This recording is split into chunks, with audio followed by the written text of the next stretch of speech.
Hello and welcome to our latest episode of Path to Power. I'm Matt Cooper. And I'm Ivan Yates. Have we told you that we're going live to the Olympia Theatre on September the 11th? Not Wednesday since last week.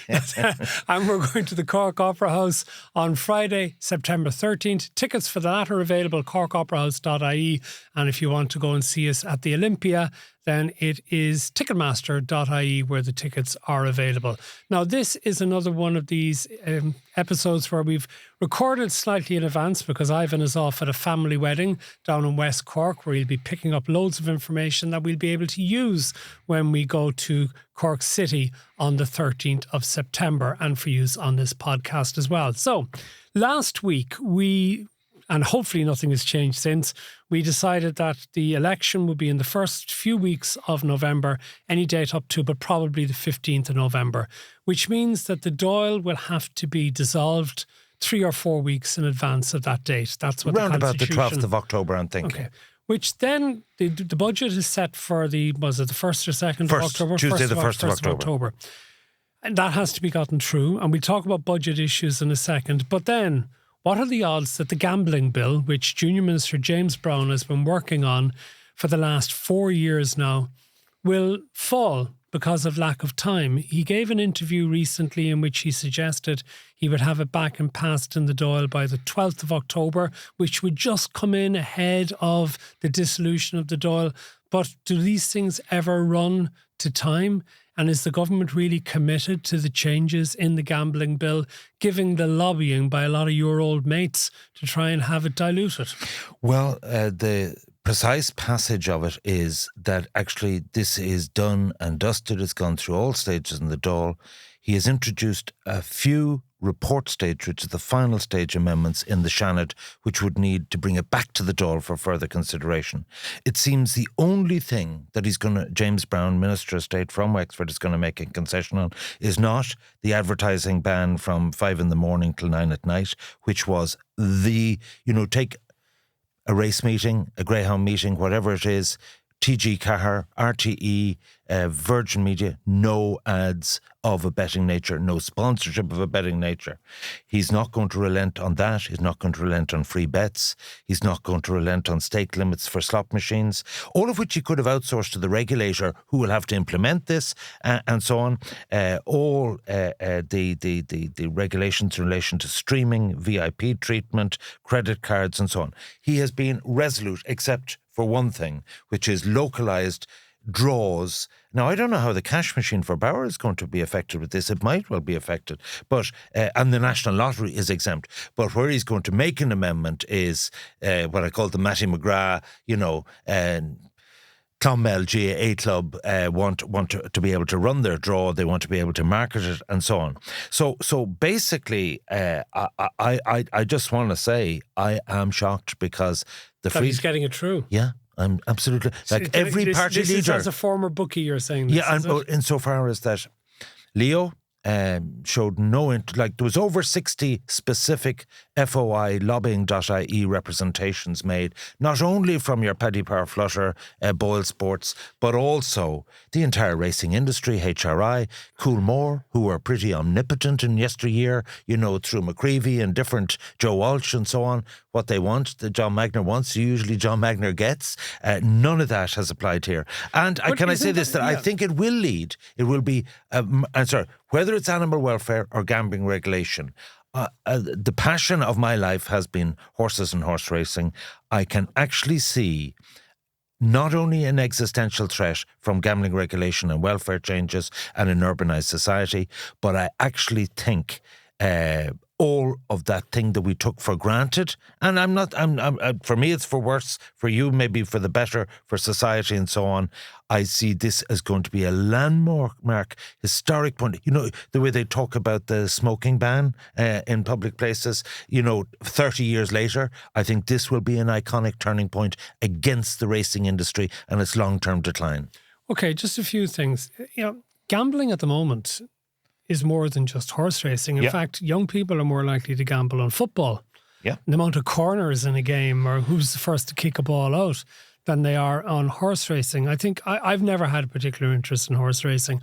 As far as I was concerned, growing up as a child, sports stadium on a Saturday afternoon used to be ruined by all the horse racing that used to be on it, because it meant you didn't get football or rugby or whatever interesting sports that are interesting to watch, rather than horses running around or greyhounds running around. So I suppose I have no interest in those particular sports. I understand that there are people who do like them, albeit in smaller numbers. I also understand that they provide a degree of employment as well. So I understand that. I also believe that, if people are going to bet, they're going to bet, that you can't actually ban it, because what will happen is that people will start underground gambling and the rest of it. That'll be run through pubs or whatever. Or sorry, it won't be run through. It'll be done via the internet, or it'll be done internationally. But I do at the same time think that it's been quite insidious the way that gambling has become all pervasive. And there are few doubts that it can be highly addictive for people. I've spoken to enough people who have lost everything because of succumbing to gambling, and this belief that they can win lots of money. And it's not even the money at times. I get the impression, and maybe you could answer me the high. this. Well, yeah, and also this belief, I know what's going to happen. That just strikes me. I know where you are maybe a little bit guilty of this one as well, Ivan, without wanting to go all sort of the psychiatrist chair on you. But how much of it is that gambling is down to, I know what the future is going to bring, I know better, and I'm going to make money and profit out of it? I'd say it's more of an adrenaline rush, as the two horses come to the last fence, and it can happen in a matter of seconds. I do think that, look, scientifically, absolutely there are problem gamblers. It's been reckoned at 7 out of 1,000. That is disputed. So be it. And put it like this, irrespective of this legislation, addiction and gambling problems will continue.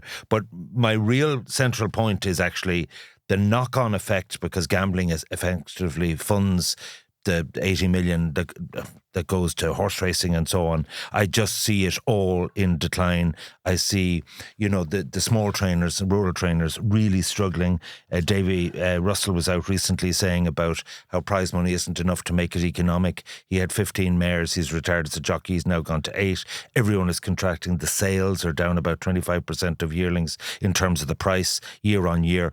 I'm sorry, this is UK also. See, but also is it just a dying industry? It could be. A sport that people are losing interest. And then, so there's also animal welfare issues that a lot of people get caught up on. And you're absolutely, because Flutter just announced their half-year results, and they actually had a very good results, and it was all down to the Euros. You know what I mean? The soccer is much more impactful on their bottom line than... and it's also sort of online casino games, which are really insidious, because there's no skill involved whatsoever. It's pure chance, and the bookie always wins in relation to those, always makes a nice fat margin out of those and stuff. But what did you make in the... Sorry, just before I go finish that, because it's interesting when you talk about addiction. Something else that was really interesting to me last week, there was a report came out about the fall in alcohol consumption in Ireland. But it's quite remarkable over the space of 30 years, probably over the life... Well, I suppose I was drinking before... 2004 is when the 1989, if you go back, we're drinking 1/3 of what we used to drink per capita. Yeah. Or sorry, 1/3 less. So 2/3 of what we used to drink in 1989 per capita. Obviously, the population has moved, but the figures are per capita. Yeah. But a lot of listeners made some really interesting points in relation to, things like price and excise duty and minimum unit pricing, and they feel it's unfair that their drinking, which they feel they do responsibly, has been impacted by taxes to try and discourage consumption by those who have issues. And they make the point that those who have alcohol issues are rarely dissuaded by price. They just spend whatever money they can on buying alcohol, even if it is more expensive. But the other point that came up, which was really interesting, is how many of a younger generation now, rather than just depending on alcohol, use other drugs? Yeah. That actually there isn't necessarily a healthier society or a less addictive society.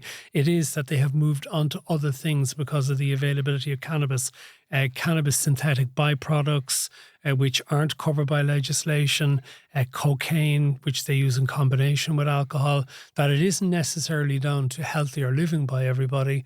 It's because people have found cheaper alternatives. And I know that the anti-alcohol lobby is looking to increase excise and whatever to try and further suppress alcohol consumption.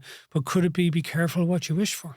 One of the things that two things. One, the aftermath of the Olympics and the record number of medals, and the other thing, because you were editor in yesteryear of the Sunday Tribune, Nell McCafferty, we didn't talk about last week. We didn't. Nell, who was a feminist icon, and I was writing about this last week in my column for the Irish Daily Mail, and actually writing about my late mother was from Belfast, and she loved Nell McCafferty.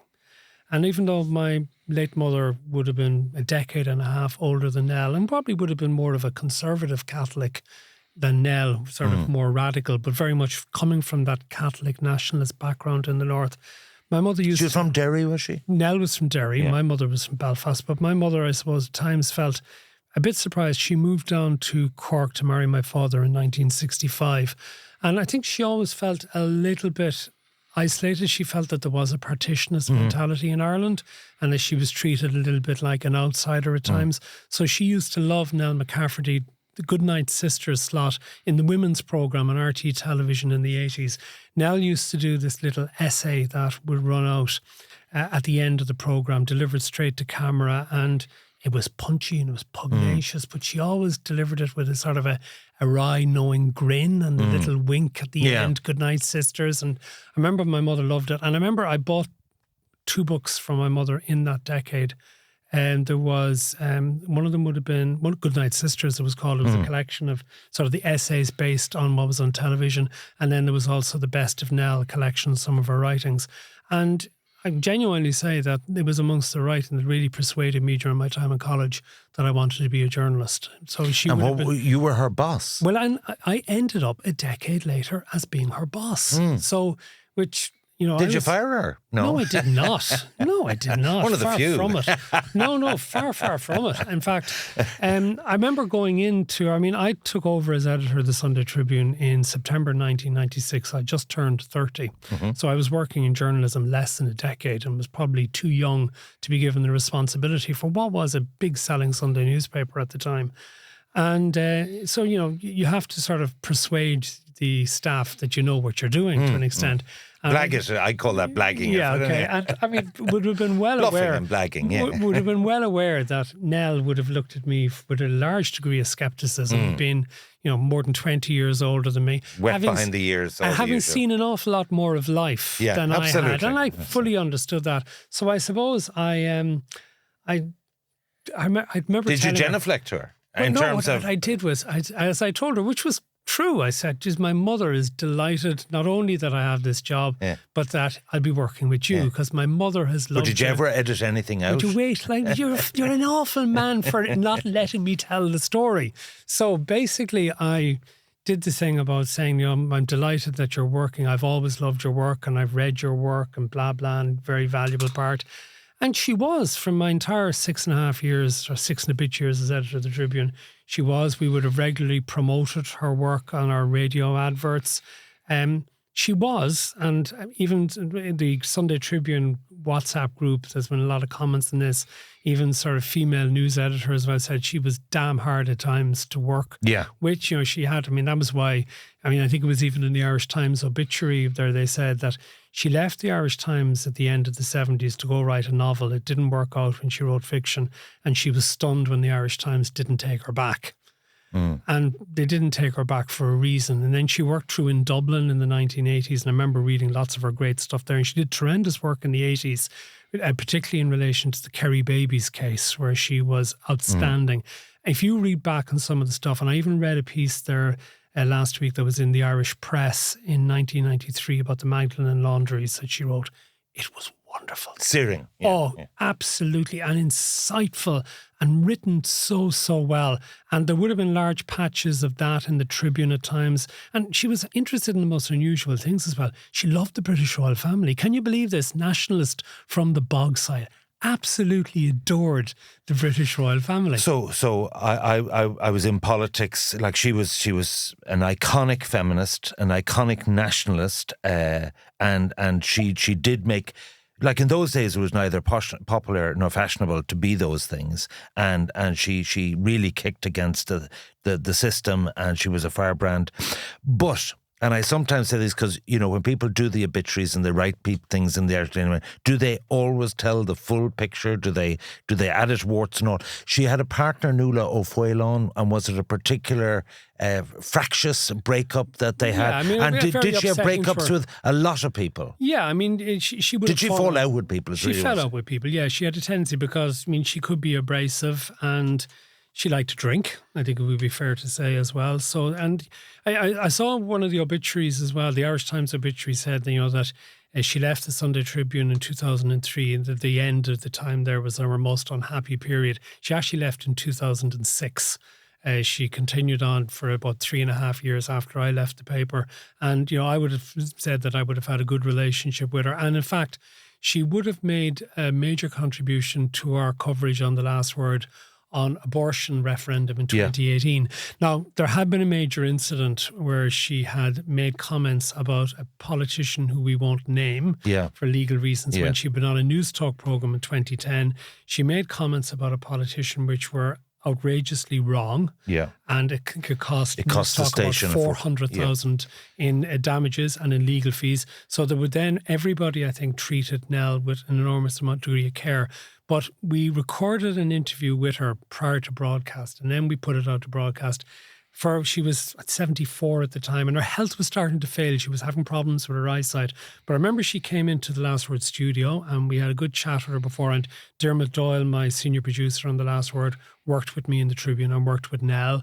And she was, very, very gentle. Hi, Dermot. Hi, Matt. How are you keeping? And we had a good chat. And then she came in and did a very, very interesting interview. Very interesting because while she was very strongly of the pro-choice belief that women had a right to decide on their own reproduction, she was, as she said, partly going back to her own discussions with her mother many years earlier, and from her own actually being at an abortion once in a surgery in Australia, she felt conflicted about whether abortion was the right thing or not. But she still, having gone through the doubts that I think many people actually had, believed that it was the right thing to do. And she described it in graphic detail. It was an uncomfortable listen, but it was an essential listen. That was the thing about Nell a lot of the time in her writings and in the things she said. Although it could make you very uncomfortable, it actually still was important. And she went on, and then she made some really interesting points. And I listened back in full to the interview. It was about 21 minutes. And we put it back up as a podcast. And she also made really interesting points about the need for free contraception. She said, let's try and avoid abortions by making sure that we actually have full reproductive rights for women so they don't get to a position where they have abortions. And it's actually in the 6 years since, that has actually come to pass, that the majority of women in Ireland now do actually have free access to abortion. That has been brought in since, or not abortion, contraception, which is something that I think that she would have been thrilled by because what she called for. And she also made very interesting points about housing.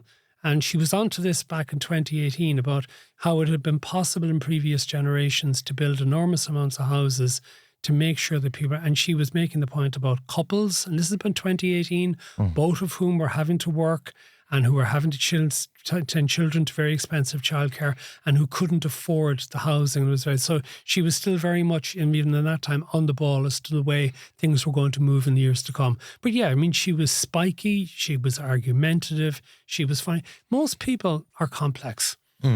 Maybe Nell was just that little bit more complex than most. The other, may she rest in peace, and sympathies to her friends and family.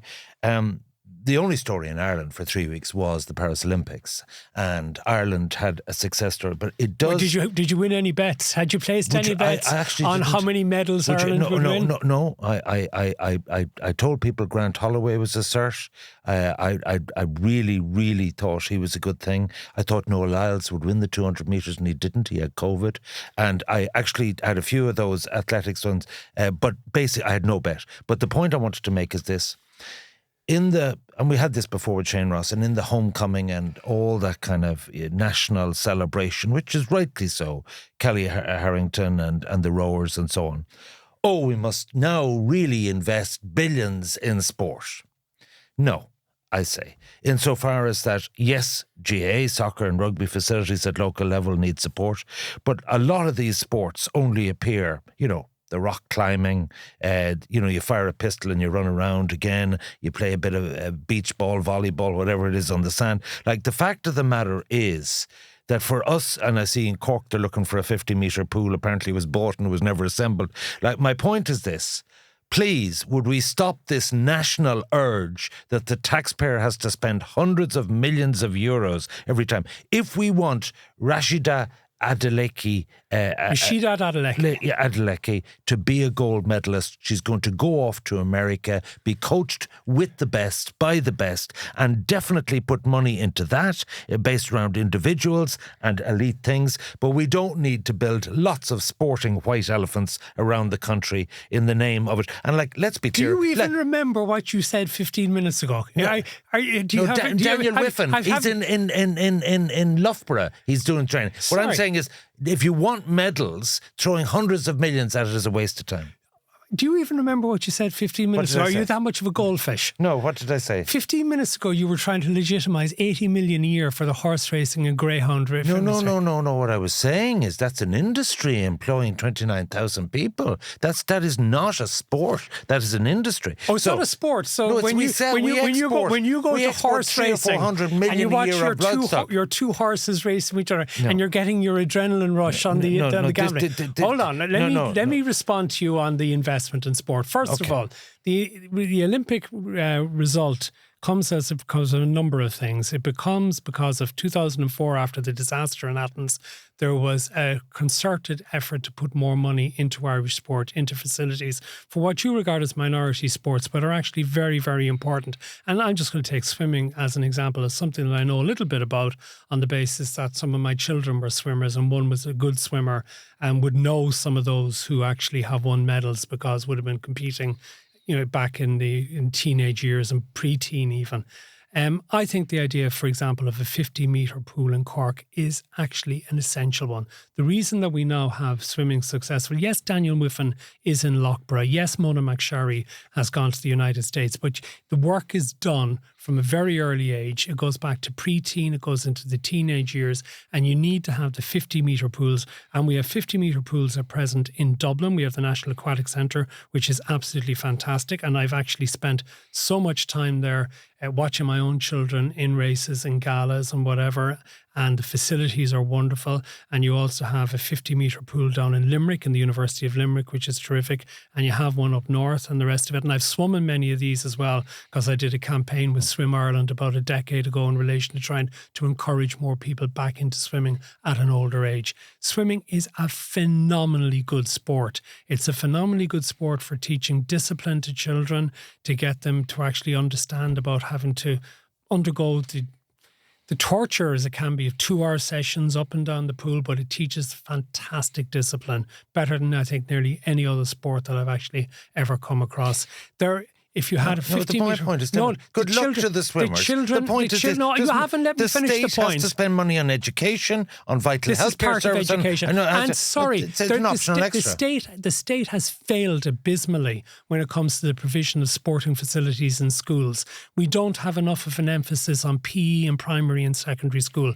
We need an enormous investment in community facilities for sports of all different kinds. And there is a health benefit. It is an investment. It is an investment in social cohesion. It is an investment in the health of the people of the country to keep them active. It's an investment in children so that they don't get involved in just playing video games all the time or be on their phones or get involved in later stage interests. It's a leaking bucket of investment. It's a worthwhile investment. And if money going in every year... All investment is worthwhile. It's a case of prioritising. Well, I would certainly prioritise investment in sporting facilities for children and for youth, and which adults can use and continue to use after they've gone through childhood, ahead of investment in horse racing and greyhounds and stuff, which is basically a subsidy for the betting industry. I'm saying we get carried away at certain points and we go on long-term expenditure plans that in the cold light of day actually don't give a return on investment, even though desirable. But what about the improvement in the national mood over the summer by the fact of the success that we have in the Olympians? Did you not feel a surge of pride as you watched? Were you not shouting and cheering Daniel Whiffen on or Mona McSharry? Yeah. Did you not admire Rhys McClenaghan on the Are you saying seriously that capital infrastructure investment in sport and the medal hall are related? Yes. Well, I think that's nonsense. I mean, obviously, you've got to focus on the right people getting the right supports, which don't exist in Ireland.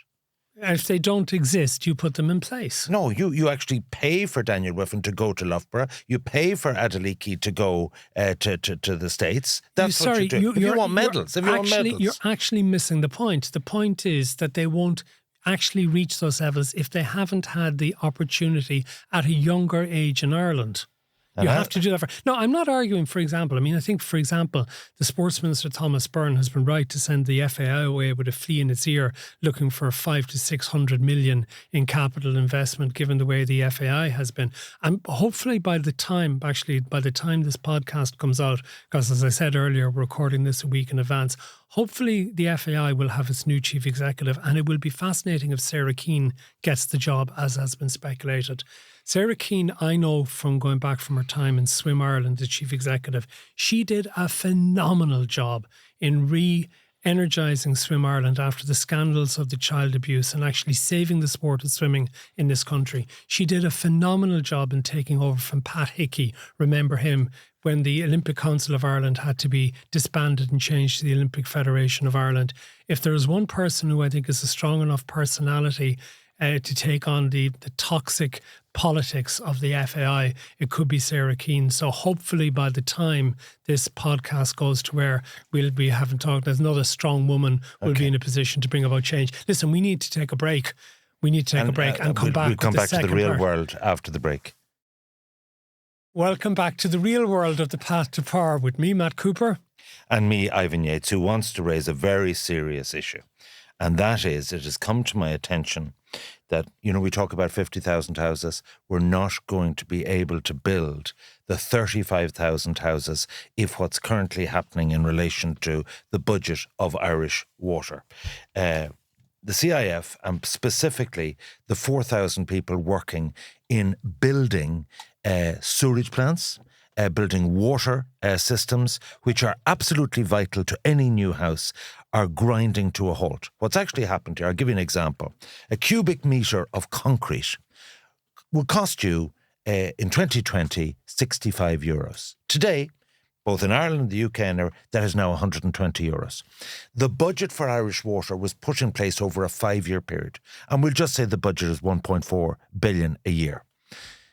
Contractors are now telling me, specialist contractors in building sewage treatment plants and so on, they used to tender for projects competitively, maybe 4 a month. They're now doing 4 a year. The money has completely dried up.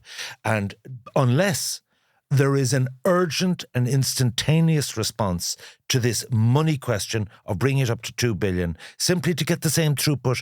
So the same Athenry or Arklow project is now costing 50% more, and there's nothing can be done about it. You see, what confuses me about this, why has Irish Water not been able to persuade the government to release the money when it should be obvious to the government that this is having an impact on being able to deliver the housing numbers that are required? I'll tell you why they can't be public on this.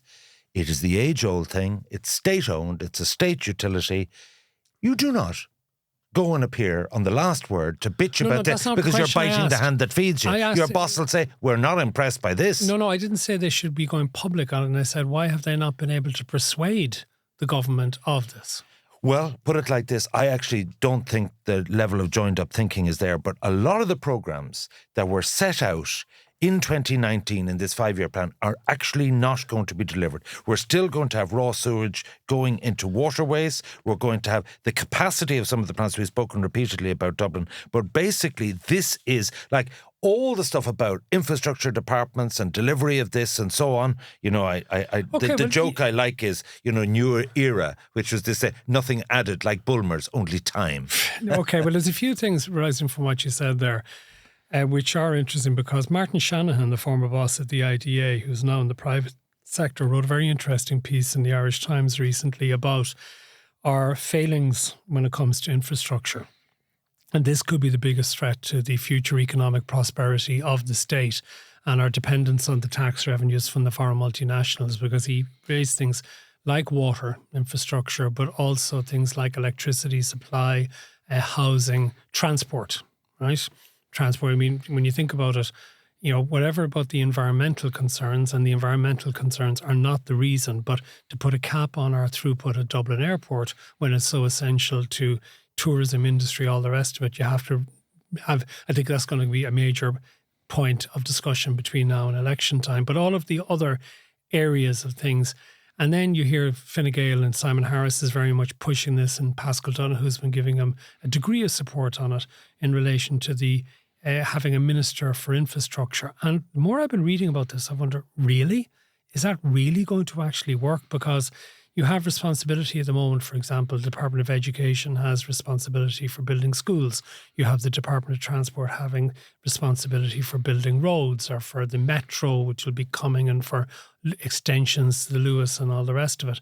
And yeah, maybe they are struggling to do it at a speed that they should be doing it because of economic necessity. And maybe there is a lack of joined up thinking in relation to planning and the rest of it. But my fear would be that if you try and construct a Department of Infrastructure and you start moving lumps out of each government department, you'll actually delay things for years in the future.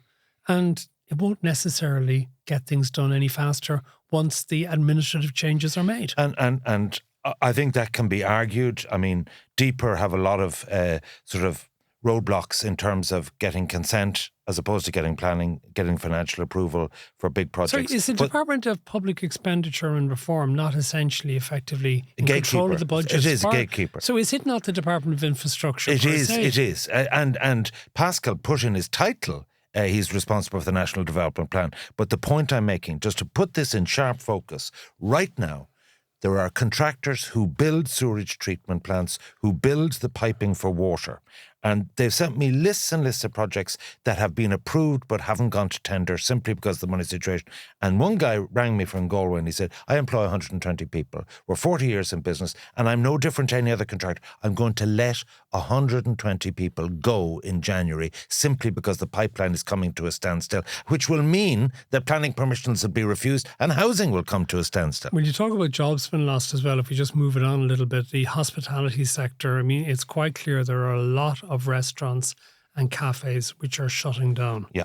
And what's been said a lot of times is that the VAT hike or restoration to the old 13.5% level for food and drink has had a serious impact. Now you wonder, has a 4.5% increase really tipped things over the edge? But restaurateurs I've been talking to have been making the case that food supplies are far more expensive to them and they can't put up the prices to actually match that. So their margins have been eroded. They have things like higher electricity bills mean an awful lot to them, particularly if you've got food and cold storage and the rest of it. So although inflation is now running along at a much lower level, inflation is still inflation. Prices are still going up and prices are a lot higher than they were before the Russians invaded Ukraine. So the calls are going out again to bring back down the VAT level to 9%. But I'm interested in what Pascal Donoghue had to say was, well, yeah, but there might be a trade-off on that. Then you mean you won't be able to get the extent of the personal income tax cuts in the budgets. Who's going to win this debate? Well, first of all, there's two sharp stings in the tail. On the 1st of October, people who pay for their water, you can imagine a restaurant cleaning the dishes and preparing stuff. There's a lot of water's going up 15%. There's no household charge. The standing charge is going up from 43 to 83 euros. So what you're talking about there is maybe some bills going up by 20% on top of that. Secondly, also in October, fuel costs are going up. There's another €7.50 a tonne going on the next instalment of the carbon tax. Yeah. This was set out back in Leo's time, a tranche of this to be done. The Greens are in there. We have the third highest price of diesel. On diesel, 54 cent when you go to the pumps is tax. 54%. 54 cent. Okay. Cent. And for petrol, it's 57 cent. No, it's percent. It's percent of the overall case of the litre of petrol. Okay. It's worse. It's higher. Okay. So if you have, say, for example, €1.80 has been the price that you pay per litre. Yeah. In the case of petrol, 57% of that. So it's 90 cent, is it? It's more. It's over €1. Okay. Over €1 of what you pay for your petrol goes to the state in a combination of excise, VAT and carbon taxes. So the hot political potato on top of fuel, on top of water, for costs generally recognised for the hospitality sector to have gone up about 25% over the last few years is the minimum wage. And so therefore, they set out in 2022, between 2022 and 2026, that the living wage would become the norm, 60% of the median earnings. So at the moment, it stands at $12.70 per hour, the minimum wage. And you can imagine in the election, Sinn Féin and all the Soc Dems and Labour and all the people for profit will say, well, it needs to be absolutely increased. Yeah, because who could live on that as a minimum wage? I get that. But the point is, this will greatly add to costs. So this is emerging as a row in Cabinet. Peter Burke has said absolutely anything more than €1 will be intolerable. He's looking for an 80-cent increase. Isme and all these people. So what I'm actually saying to you is, leaving aside the fact that 577 restaurants have closed since the budget change, the VAT increase, actually there's a triple whammy coming with water, oil, heating and payroll costs. It's going to get worse. And then last week I saw Fine Gael was out saying all the things that they're doing for working families, like the free school books, which then Minister Norma Foley of Fianna Fáil was out very quickly the following day to claim the credit for, as well then as actually saying that she wanted to ban mobile phone use in secondary schools, which led to some interesting texts into the last word, which amused me. Would that apply to the teachers and the staff in the schools as well? But leaving that aside, Fine Gael was saying about all the things that they had actually have done for families. One thing that the government is doing, and Norma Foley again is responsible for this, is expanding out the hot school meals programme. In theory, it's a great idea because there are lots of children who unfortunately do go to school undernourished. And if they go to school undernourished, there would be issues in relation to their behaviour and also to their ability to retain the information they've been given. And I'd imagine this is something that you've probably discussed at home with Deirdre as a former school teacher and school principal. And I know you have a daughter who is a teacher because she taught 3 of my children in primary school. But at the same time, there's a concern that there's going to be an enormous amount of waste, that there's going to be hundreds of millions spent on this, on food that is actually not going to be eaten, and also food which is of benefit or of dubious nutritional benefit. That there's an awful lot of this stuff is just going to be cheap and cheerful stuff. And just because it's hot doesn't necessarily mean it's going to be good for the children who, getting back to what I said earlier, don't have the PE facilities in the school to go and run off the food afterwards. Yeah, I think there's a couple of... So it's costing about 190 million. Of course, the government have plans to raise that to 250 million to increase the coverage. I would restrict it myself, being the hair shirt guy that I am, to day schools, whereby there's some... what you would call genuine needs. Disadvantage, a genuine disadvantage. But the thing that shocks me about this is that only 1 in 4 of the operation of this are inspected to say, well, is the food going in the bin? Is it wasted? Is it actually resulting in childhood obesity? So, I mean, I actually think it's one of these things where Heather Humphreys get up and say, I'm now extending to all primary and post-primary schools free hot meals or whatever. The fact of the matter is, behind every grandiose populist announcement, there's probably huge waste, huge inefficiency, and the taxpayers left to carry the bill, and no one scrutinises. So this is an issue of greater targeting being required, because neither of us is against the idea of hot school meals for those who are in need. So we're identifying the DESH schools, which are clearly were disadvantaged and where you need to try and equalise things, and you need to...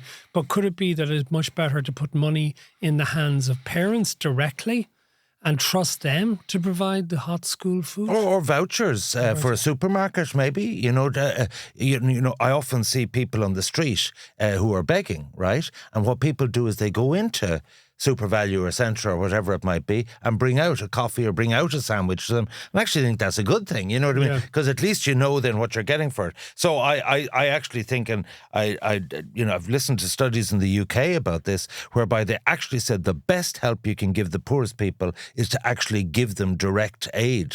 Okay. Now, just a couple of other things before we finish up today. Stephen Donnelly, the Minister for Health, gave an extensive interview to the Business Post a couple of weeks ago. It's still available on the businesspost.ie website for subscribers to that. And it was really interesting interview because he was talking about productivity in the health service.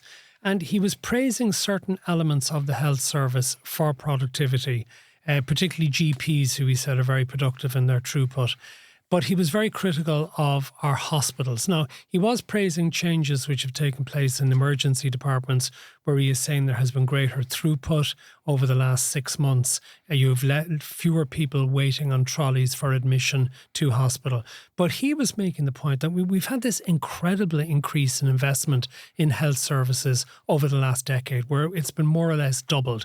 And what is it going to cost this year? Something like 25 billion euro of our money been spent on health, and people complain about what they get. And he was making very interesting points about productivity in the health service. And one, for example, doctors, consultants, who, as he's trying to move them onto a 7-day week, blanched and have only agreed a 6-day week.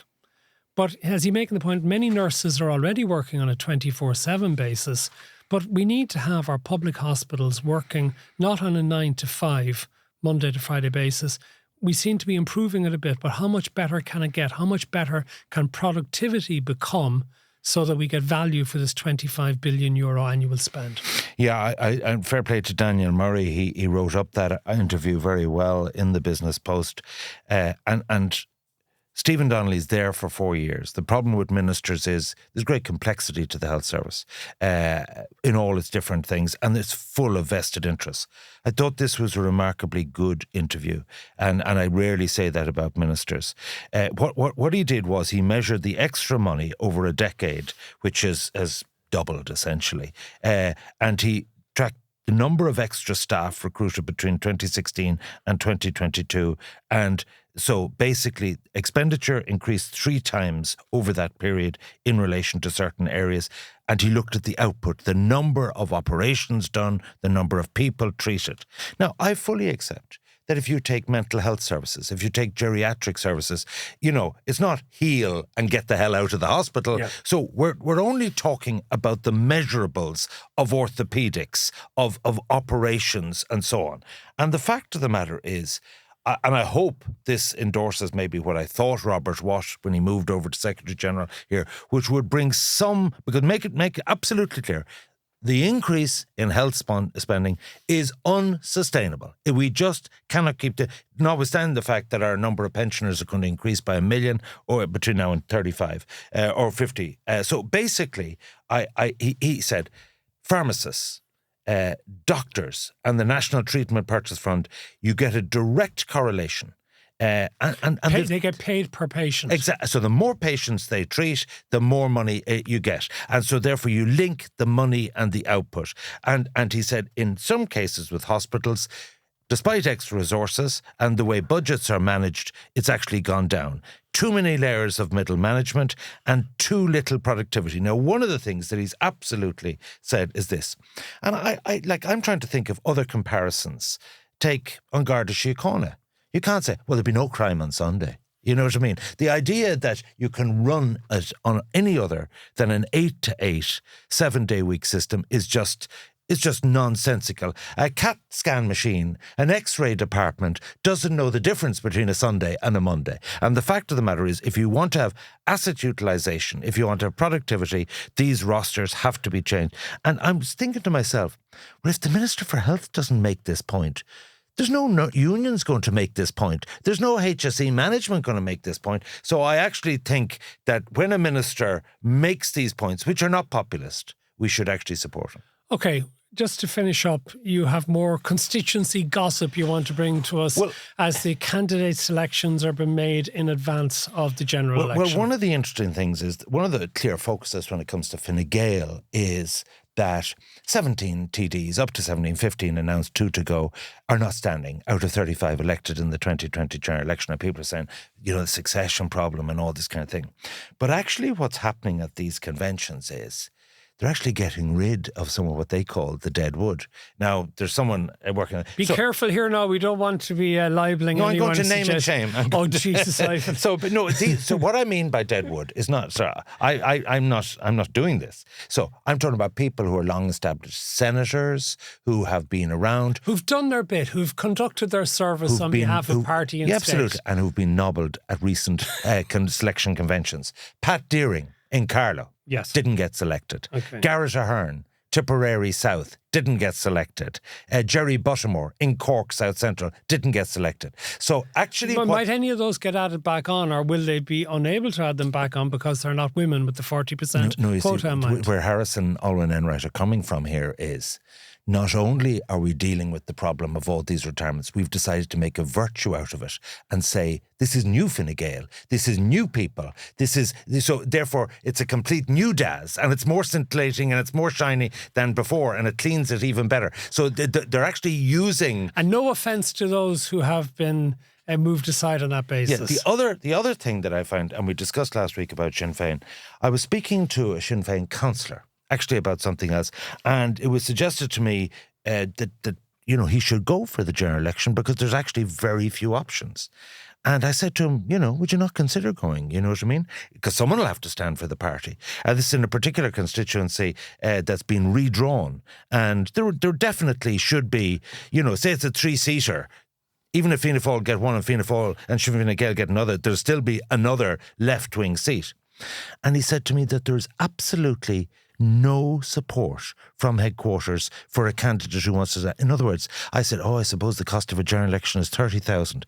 And the company I was in was full of apparatchiks, and they said, 30,000? You will not run a credible campaign, for a personal campaign, for less than 50 grand. I'm not talking about the posters put up by headquarters or the social media done by headquarters. That is actually the logistical cost. Spending it on what? Well, everything from canvassing cards to posters to maybe paying for, canvassers to get a drink, meals, petrol, all those. It's a human business. Actually, can I tell you what I have at the moment, right? Yeah. I have an advance copy of Owen Murphy's book.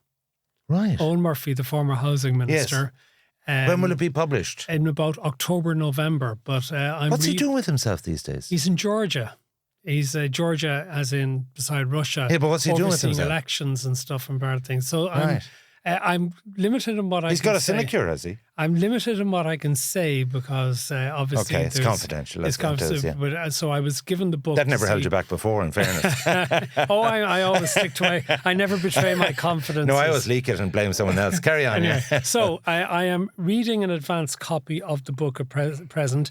I may contribute a line for the cover or whatever and stuff like that. Yeah. But it is... I look forward, it's a pity he can't join us tonight in the Olympia. I asked him if he would join us, but he's away in Georgia.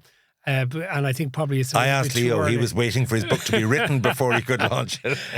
But, if we do more events and if more people want us to do more events and if we get guests, he might be somebody that we'll do at the time when the book comes out, because it's very interesting about the last decade and a half in Fine Gael. Because that's all the time. He only came into politics in the local elections in 2009. And he went straight to the top. He became from the Gang of Five. But it's interesting because when you say about how much money... So he's blaming the system rather than himself. I'm not giving anything away as to what that's what they usually do. Book is. But anyway, it's actually... I'm enjoying it. Well, so I'm definitely enjoying it. The point I'm making is, in relation to Sinn Féin, and this showed up in the local elections, how effective are they at the ground war? Because I think...